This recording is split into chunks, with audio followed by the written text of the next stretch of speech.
మనుషులు వెళ్లలేని ప్రాంతాల్లో డ్రోన్లతో దోమల మందులు పిచికారీ చేస్తున్నట్లు తిరుపతి కమిషనర్ ఎన్ మౌర్య తెలిపారు. నగరంలో దోమల లార్వాలను నాశనం చేయడానికి మనుషులు వెళ్లడానికి వీలు లేని ప్రాంతాల్లో డ్రోన్లతో మందులను పిచికారీ చేస్తున్నామని తెలిపారు. నారాయణపురంలో డ్రోన్లతో మందులను పిచికారీ చేసే కార్యక్రమాన్ని కమిషనర్ పరిశీలించారు.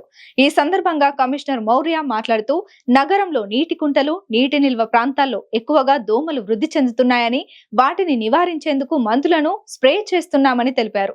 మనుషులు వెళ్లలేని నీటి కుంటలు, నిల్వ నీటి ప్రాంతాల్లో డ్రోన్ల సాయంతో మందును పిచికారీ చేస్తున్నామన్నారు. నారాయణపురం వద్ద మురుగునీరు ఎక్కువగా ఉన్నందున ఇక్కడ మందులు పిచికారీ చేస్తున్నామని అన్నారు.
కొన్ని సందర్భాల్లో మూగోడు చోటు లాగా ఉంటుంది.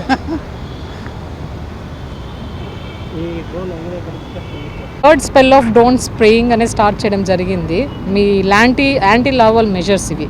సో మనకి ఎక్కడైతే ఓపెన్ స్పేస్ ఎక్కువ ఉందో, అంటే స్టాగ్నెంట్ వాటర్ ఉన్న చోట, వినాయక సాగర్ ఇక్కడ ఏరియాస్ అలా ఆల్మోస్ట్ 200 acres వరకు ఉన్నాయి. సో ఇది ఫస్ట్ 2 రౌండ్లు అయిపోయి ఇది థర్డ్ రౌండ్. సో ఈ డ్రోన్ స్ప్రేయింగ్ అనేది చేస్తున్నాము. యాంటీ లార్వల్ మెజర్స్ లాగా ఇవన్నీ మొత్తము స్ప్రేయింగ్ అనేది మొత్తం మన సిటీలో ఈ 214 ఎకరాలు కూడా చేయడం జరుగుతుంది.